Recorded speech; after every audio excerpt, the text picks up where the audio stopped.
이렇게 고백하겠습니다. 하나님 사랑합니다. 하나님 사랑합니다. 제가 제일 많이 사랑합니다. 할렐루야. 할렐루야. 오늘도 주님의 날을 온전히 지키고 주님 앞에 온전히 올려드리는 우리 모든 중고등부 한 사람 한 사람에게 하나님께서 복 주시고 지켜주시고 은혜와 평강 더하여 주시기를 주님의 이름으로 축원합니다. 목사님이 말씀톡을 통해서 계속 신방을 하고 있어요. 우리 선생님들에게 계속해서 말씀톡을 보내드리면서 신방을 하고 있는데 항상 느끼는 것은 그 메시지를, 그 말씀톡 메시지를 열심을 가지고 보는 사람들은 제가 생각한 만큼 많지 않다는 거예요.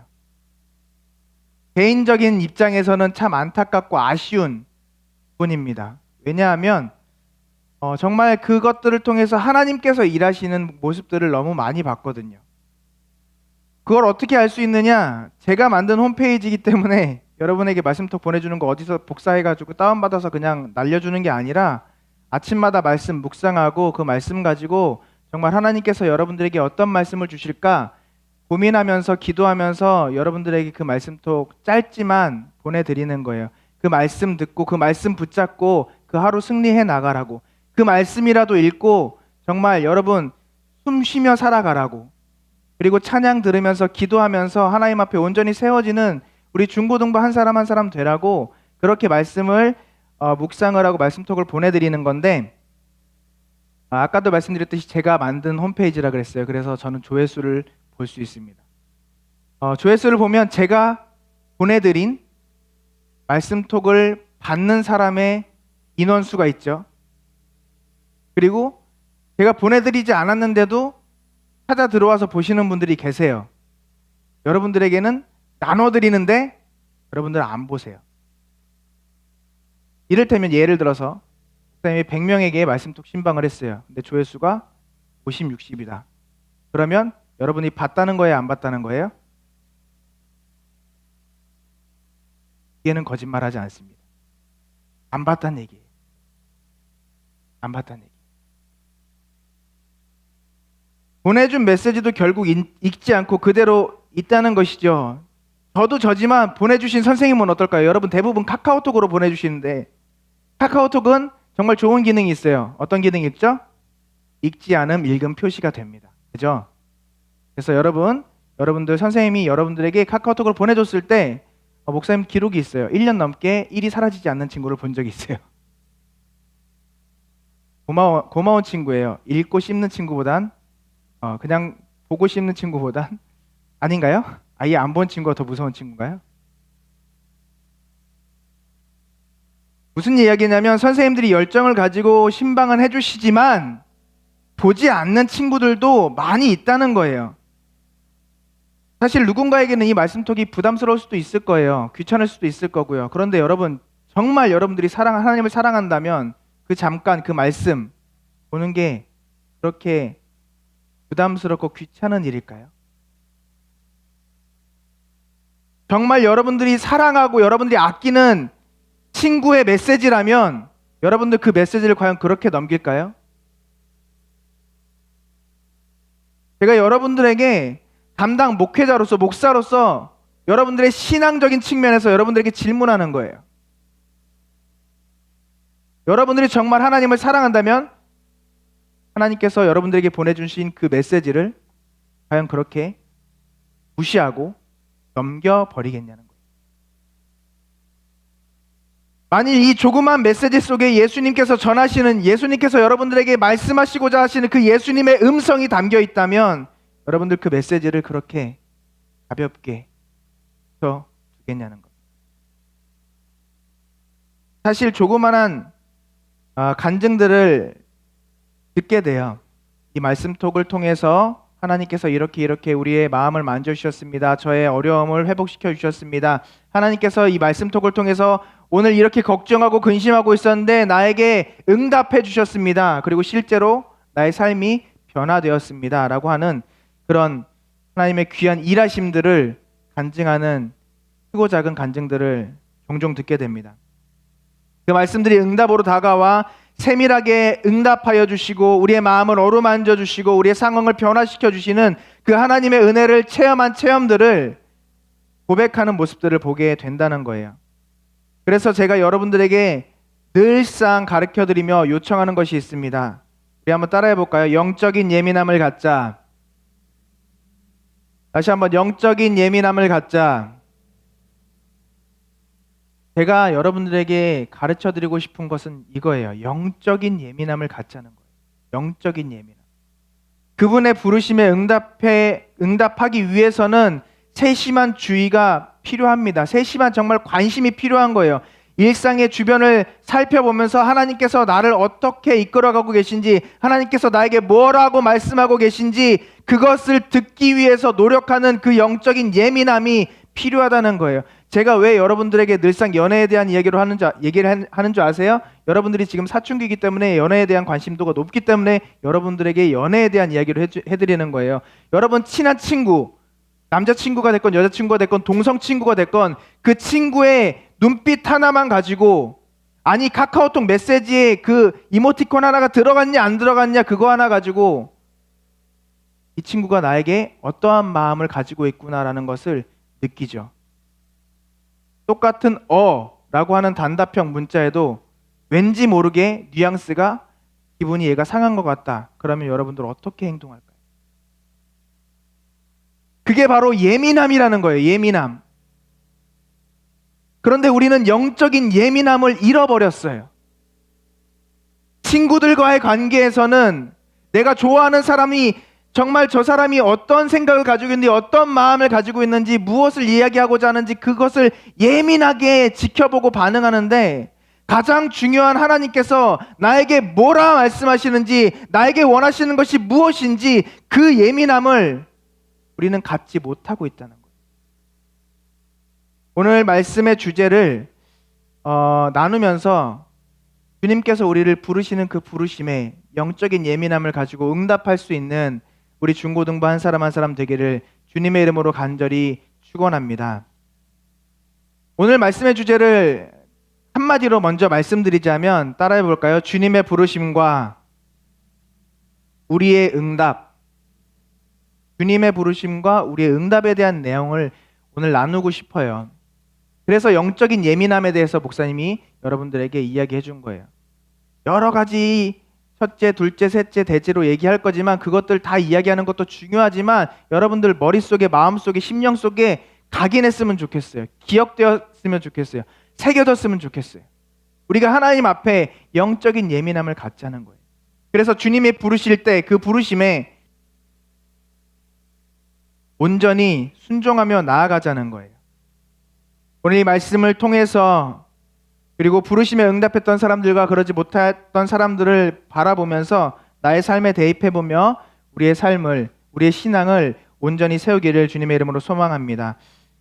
사랑하는 여러분, 그렇게 말씀톡을 읽지 않고 선생님들의 신방을 받지 않으면서 여러분들의 시간이 조금 더 확보가 되었나요?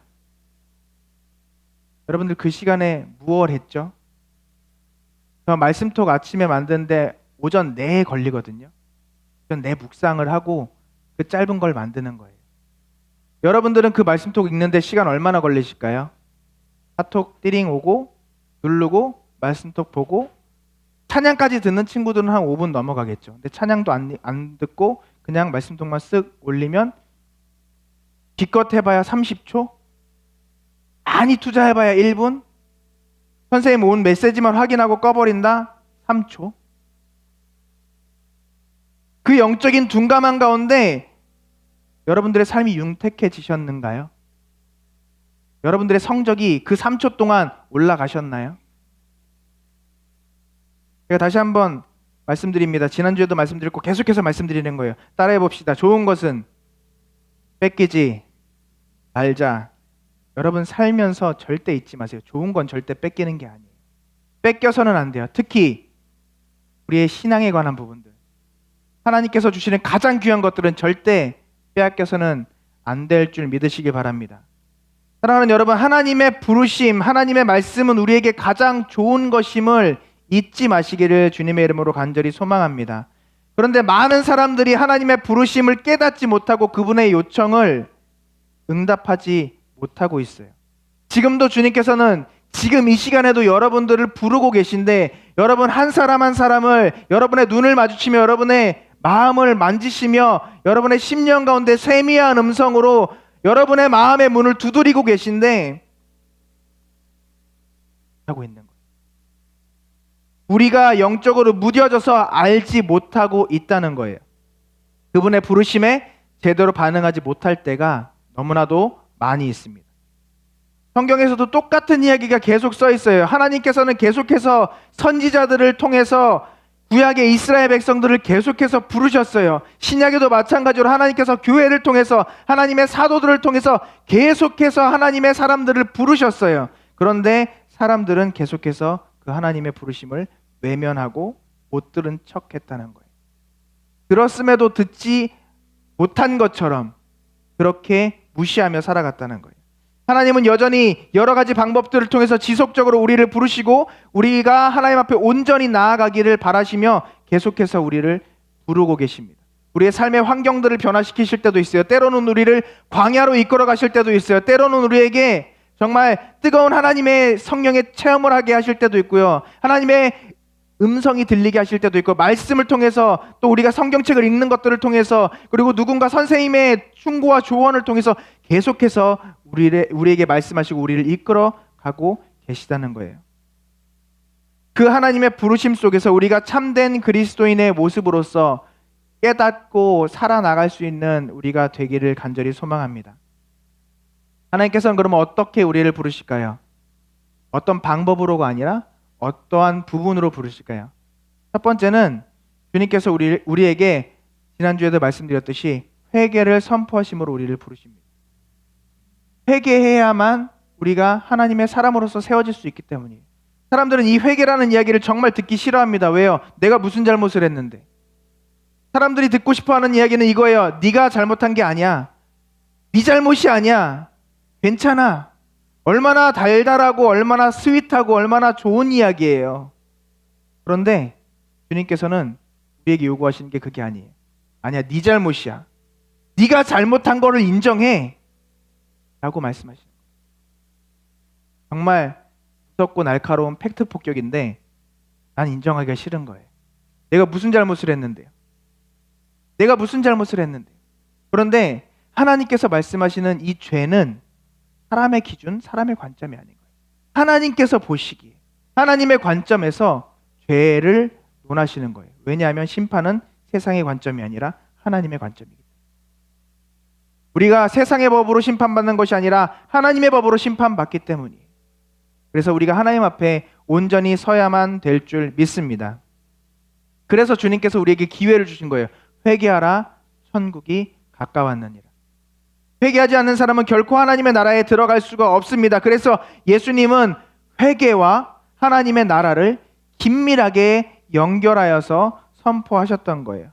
회개라는 것은 단순히 하나님 잘못했어요가 아니라 내가 죄인이라는 것을 인정하고 인식하고 정말로 내 마음을 찢으며 다시는 내가 이러한 죄를 짓지 아니하리라, 그렇게 그 죄에서 돌아서는 것을 이야기하고 있는 것입니다. 예수님 안에서 계시된 이 하나님의 나라를 소유한 사람들은 다시는 그것을 쳐다보기가 싫은 거예요. 왜? 가장 좋은 것이 무엇인지 알았기 때문에. 내가 이 죄악의 잠깐의 달콤함 때문에 이 제일 좋은 것, 가장 좋은 것을 빼앗기기 싫기 때문이에요. 그게 지혜로운 사람입니다. 그래서 회개는 우리에게 정말 중요하고도 긴급한 일이에요. 지금 우리가 하나님 앞에 회개하지 않았다면, 하나님 앞에 온전하지 않다면 지금 당장이라도 회개하며 하나님 나의 죄를 용서하여 주옵소서. 하나님 나는 죄인입니다. 내 안에 들어오셔서 나의 하나님이 되어주시고 나의 주가 되어주시고 나의 죄를 용서하여 주셔서 나를 영생의 길로 복된 길로 인도하여 주옵소서. 날마다 주님 앞에 깨끗하게 정결하게 나아가야 할 줄 믿습니다. 그렇게 하는 사람에게야만, 그런 사람이어야만 예수 그리스도의 십자가의 보혈의 은혜가 주어지는 거예요.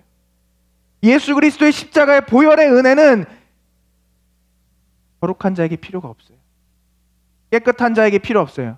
제가 지금 말하는 거룩한 자, 깨끗한 자는 내 생각에 거룩한 자, 깨끗한 자를 말하는 거예요. 하나님께서 보시기엔 여전히 더러운 죄인인데 그가 스스로 깨끗하다, 나는 죄가 없다 이야기하면 그 사람에게는 예수 그리스도의 보혈의 은혜가 아무런 효과가 없다는 거예요. 하나님, 내가 잘못했습니다, 용서해 주세요라고 주님 앞에 나아간 그 사람에게만 예수 그리스도의 십자가의 보혈의 은혜를 허락해 주신다는 것입니다. 그래서 그런 사람에게 주님께서 은혜를 더하여 주시는데, 성령님께서 지금 저와 여러분들에게 지금도 찾아오셔서 그 주님 앞에 나아오라고, 그 예수님께 나아가라고 회개를 촉구하고 계신 거예요. 요한복음 16장 8절 말씀에 보면 이런 말씀이 나옵니다. 그가 와서, 그라는 것은, 여기 말하는 그라는 것은 우리 성령 하나님을 말씀하고 계십니다. 성령님께서 오셔서 무엇을 하시느냐? 죄에 대하여, 의에 대하여, 심판에 대하여 세상을 책망하시리라. 우리에게 죄를 깨닫게 하시고 의로움이 무엇인지 알게 해주신다는 거예요. 그래서 성령 충만한 사람일수록 내가 죄인인 것을 잘 깨달아요. 그러니까 내가 죄인인 것을 너무나도 잘 알기 때문에 회개할 수밖에 없어요. 왜? 하나님 앞에 서기가 너무 두렵거든요. 그런데 내가 죄인인 것을 모르니까 성령님께서 나에게 죄인인 것을 가르쳐 주시지 않았기 때문에, 내가 죄인인 것을 모르기 때문에 너무나도 당당한 거예요. 너무나도 뻔뻔한 거예요. 하나님 앞에 회개하지 않아요. 하나님 앞에 회개하지 않는다.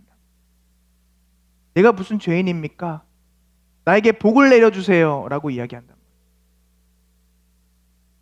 사랑하는 여러분, 성령 충만하시기를 주님의 이름으로 간절히 축원합니다. 성령님께서 우리에게 죄에 대하여만 가르쳐 주시는 게 아니라 또 뒤에 뭐라고 나와있죠? 의에 대하여. 하나님의 사람으로서 그럼 이렇게 살아야 되는 거야. 이거는 이렇게 사는 삶이 죄인의 삶이 아니라 이렇게 사는 삶이 의인의 삶인 거야. 너 이렇게 살면 죄인의 삶을 살아가는 거야.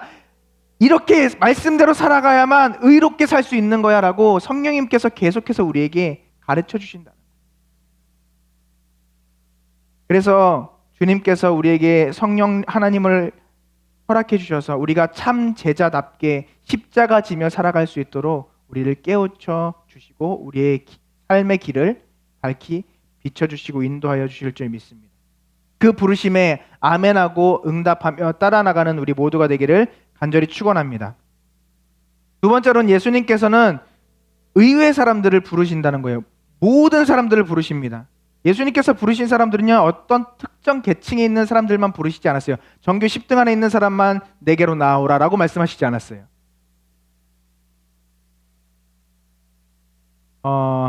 인기투표 반에서 10등 안에 들어간 사람만 내게로 나오라 이렇게 말씀하시지 않았어요. 유튜브 채널 구독자 100명 이상인 사람만 내게로 나오라 이렇게 말씀하시지 않았어요. 라고 얘기한 건데 너무 심각해서 아무도 웃지 않고 있어요. 인스타 팔로워 10만 명 이상인 사람만 내게로 나오라, 주님께서는 이렇게 말씀하시지 않았단 말이에요. 무슨 말인지 이해를 못하나 본데 웃으라고 하는 얘기예요. 죄에 대해서 이야기하면 항상 이렇게 분위기가 경직되어 있어요. 왜? 성령님께서 일하시기 때문이에요. 내가 죄인이라는 것을 가르쳐 주시기 때문입니다. 여러분, 그래서 우리가 참 감사하는 것은요, 죄인인 우리를 부르러 오신 거예요. 부족하고 연약한 우리를 부르러 오신 것이라고요.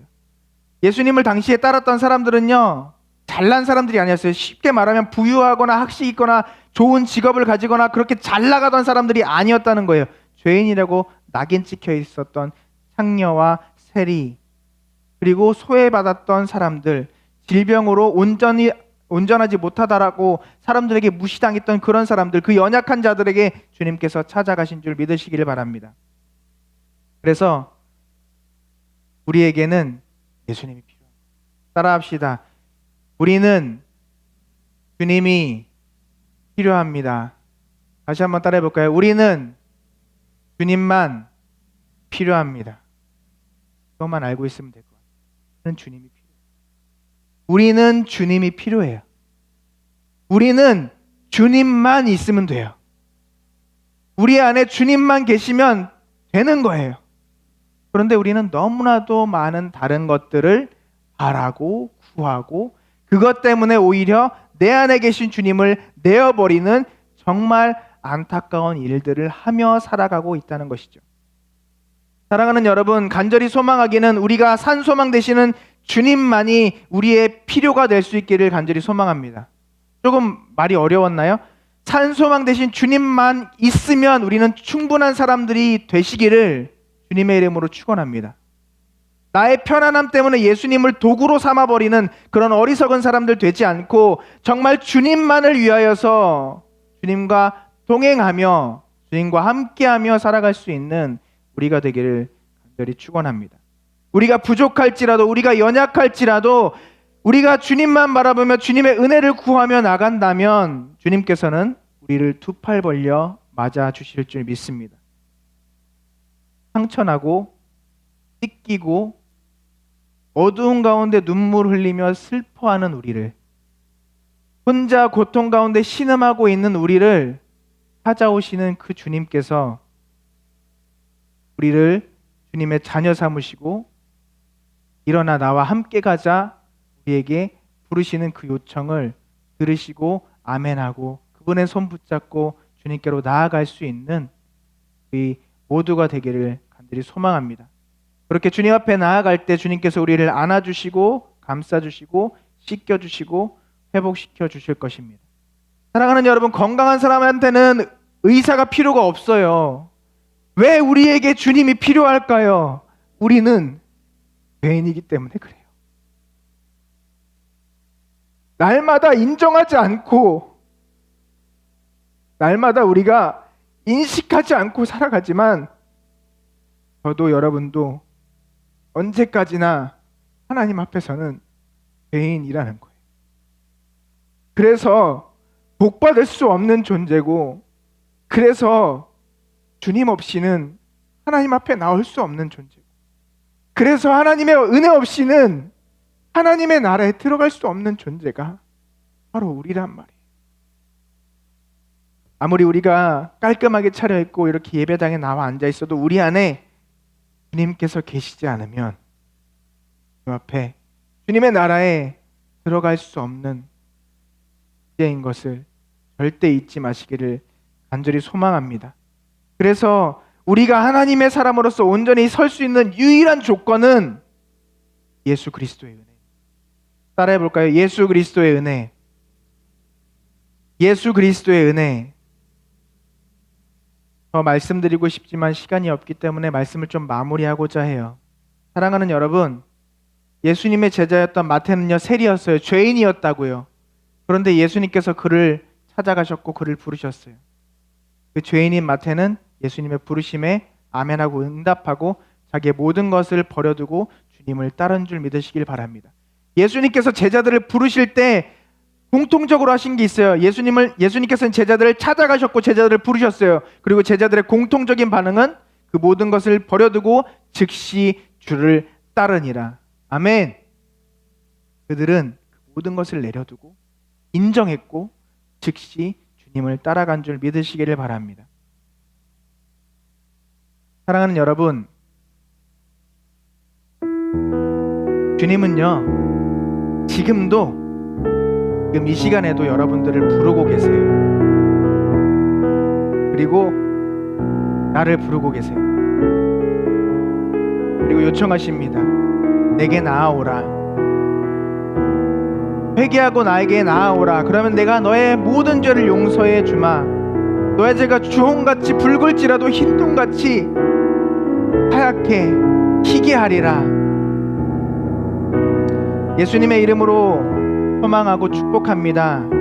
오늘 그 주님의 부르심을 예민하게 들으시고 반응하는 우리 중고등부 될 수 있기를 간절히 소망합니다. 우리 이 시간 다 같이 우리가 주님 앞에 나아갈 때 우리를 맞아주시고 우리를 두 팔 벌려 안아주시는 그 주님 앞에 함께 결단하며 찬양하고 기도하기를 원합니다. 주님, 나는 죄인입니다. 나의 마음속에 들어오셔서 나의 왕이 되어주시고 나의 주가 되어주시고 나의 죄를 용서하시며 나를 영생의 길로 복된 길로 인도하여 주시옵소서. 우리 함께 내가 거룩한 찬양하며 주님 앞에 나아가겠습니다.